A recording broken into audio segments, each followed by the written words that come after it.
بسم اللہ الرحمن الرحیم۔ السلام علیکم ورحمۃ اللہ وبرکاتہ۔ اگر اللہ نے آپ کو سب سے زیادہ آزمائش میں ڈال رکھا ہے تو سمجھ لو اللہ کس چیز کا اشارہ دے رہا ہے۔ سنو، وہ تمہیں سزا نہیں دیتا بلکہ تم اس آزمائش سے گزار کر جزا کے لیے تیار کرتا ہے۔ وہ تمہاری دعائیں رد نہیں کرتا بلکہ انہیں بہتر وقت کے لیے سنبھال لیتا ہے۔ وہ تمہیں تڑپتا ہوا نہیں چھوڑتا بلکہ تمہیں خود سے آنے کا وقت دیتا ہے۔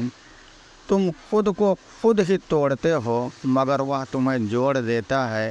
تمہیں نہیں پتہ کہ وہ تمہارے منصوبوں کی ناکامی کے بعد اللہ کے پاس تمہارے لیے کیا کچھ ہے۔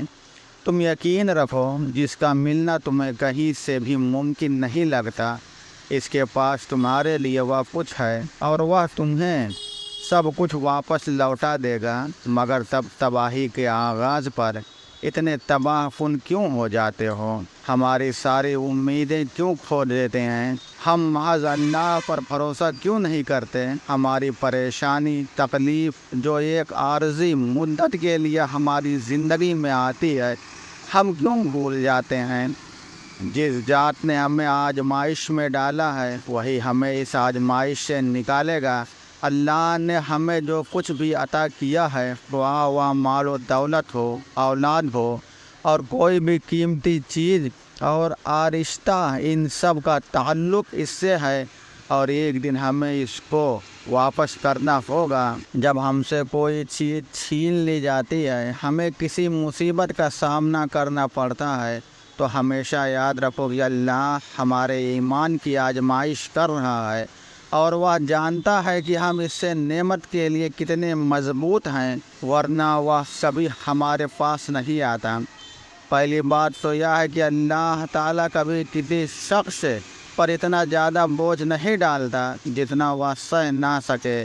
اللہ ایک دروازہ تب تک بند نہیں کرتا جب تک دوسرا کھول نہ دے۔ اور یاد رکھو، تم ابھی جس مقام پر ہو وہ اللہ پاک کے منصوبے کا ایک حصہ ہے اور اس سے گزر کر تمہارے لیے وہ سب ہے جو تم مانگتے ہو۔ یا بے سکون اور یا الجھن تمہیں اللہ پاک تک واپس لے جانے کے لیے ہے۔ تم زندگی کے جس مرحلے پر کھڑے ہو اسی میں اللہ پاک کی رضا ہے۔ جب تم یقین کا دعویٰ کرنے لگتے ہو تب وہ تمہارا یقین آزماتا ہے، ان چیزوں کے ذریعے جن کے بغیر رہنے کا تم تصور بھی نہیں کر سکتے۔ وہ ان چیزوں کو تم سے چھینتا نہیں، بس اپنے پاس سنبھال لیتا ہے اس وقت کے لیے جب تم اسے منانے آؤ۔ وہ تمہاری جھولی میں انہیں واپس رکھ دے، وہ تو تمہیں دینے سے بہانے ڈھونڈتا ہے، پھر تم اس سے مانگتے ہوئے کیوں تھک گئے ہو؟ وہ ٹھوکریں جو معجزوں کے دن ہوتی ہے یا زخم اس کے ایک کن سے بھر جائیں گے۔ اس نے تمہیں نصیب کے جھمیلے میں اس لیے ڈال رکھا ہے تاکہ تم جان سکو کہ دعائیں اس نے بے وجہ نہیں بنائیں۔ تم اسے خوش کر کے تو دیکھو جو تمہیں خوش کرنے میں لگا رہتا ہے۔ تم اس کے سامنے سر جھکا کر تو دیکھو، وہ سارے معجزے تمہارے قدموں میں لے آئے گا۔ اور ایسا جو کچھ بھی نہیں ہے جو اس کے کرنے کے بعد بھی نہ ہو سکے۔ اگر آج اتنا کچھ سہ جانے کے باوجود بھی تم پہلے سے زیادہ مضبوطی سے کھڑے ہو تو وہ اللہ ہی ہے جس نے آپ کے درجے بلند کرنے کے لیے دل میں صبر کو ڈال کر آپ کا ہاتھ مضبوطی سے تھام کر وجود پر اپنی رحمت کا ٹھنڈا سایہ کر دیا ہے۔ اور وہ آپ کے ہر اس لمحے کو جانتا ہے جس میں آنسوؤں کو لبوں کی مسکراہٹ میں سجا کر آپ پی گئے ہو۔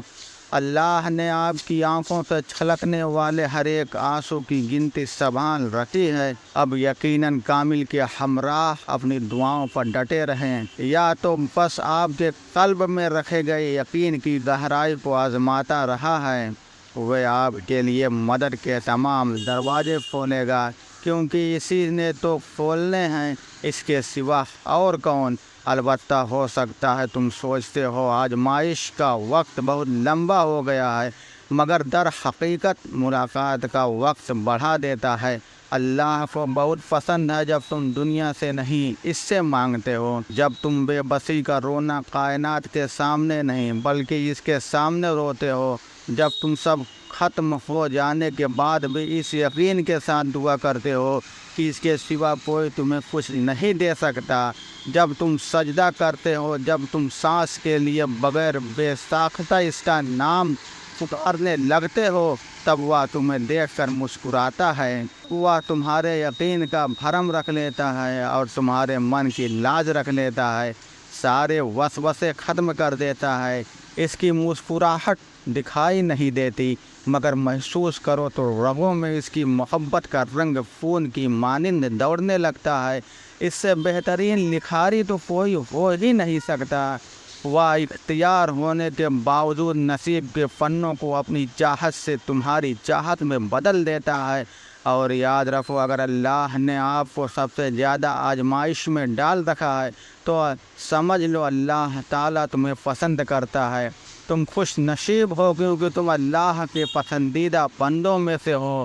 اس وقت اب کتنی ہی تکلیف میں ہو، وہ صرف آزمائش سے آپ کا رب آپ کو آزما رہا ہے کہ میرا محبوب بندہ اس آزمائش کے وقت میں بھی میرا شکر ادا کرتا ہے یا پھر گلہ کرنے لگتا ہے مجھے یہ کیوں ڈالا گیا اس مشکل میں۔ تو سنو، آپ کو بس بھروسہ کرنا ہے اپنے رب پر، جس نے آپ کو اس مشکل میں اس تکلیف میں ڈالا ہے، وہی آپ کو نکال کے لے گا۔ ابھی جو ہو رہا ہے وہی آپ کے حق میں بہترین ہے۔ اس کی رضا میں راضی رہیں اور ہر حال میں شکر ادا کریں، اور پھر ہر مشکل کے ساتھ آسانی ہے۔ وہ آپ کے رب نے کہہ دیا ہے، اور جو وہ کہہ دے وہ ضرور ہوتا ہے۔ دیکھو، آزمائش تمہیں اللہ سے ملاتی ہے، درد تمہیں سجدوں تک لے جاتے ہیں، تکلیفیں تمہیں تہجد تک لے جاتی ہیں، زندگی کی ہر کمی تم سے دعائیں کرواتی ہیں، اور ہر دکھ ہر مشکل تمہیں جا نماز تک لے جاتے ہیں، اور اللہ اپنے پیاروں ہی کو سب سے زیادہ آزماتا ہے کیونکہ وہ ہمیں اور اپنے اور قریب دیکھنا چاہتا ہے۔ تو اس لیے اللہ کے اور قریب ہو جاؤ، اور جانتے ہو کچھ تو بہترین لکھا ہے اللہ نے، جو دل ہر آزمائش پر تکلیف آنے پر دل صبر پر آمادہ ہو جاتا ہے، کچھ تو ایسا ہے کہ چند آنسو بہانے پر دل ہلکا اور مطمئن سا ہو جاتا ہے۔ پیارے دوستو، امید کرتا ہوں کہ آج کی یہ ویڈیو آپ کو پسند آئی ہوگی۔ اگر ویڈیو پسند آئی ہو تو ویڈیو کو لائک کریں اور ہمارے چینل کو سبسکرائب کریں۔ السلام علیکم ورحمۃ اللہ وبرکاتہ۔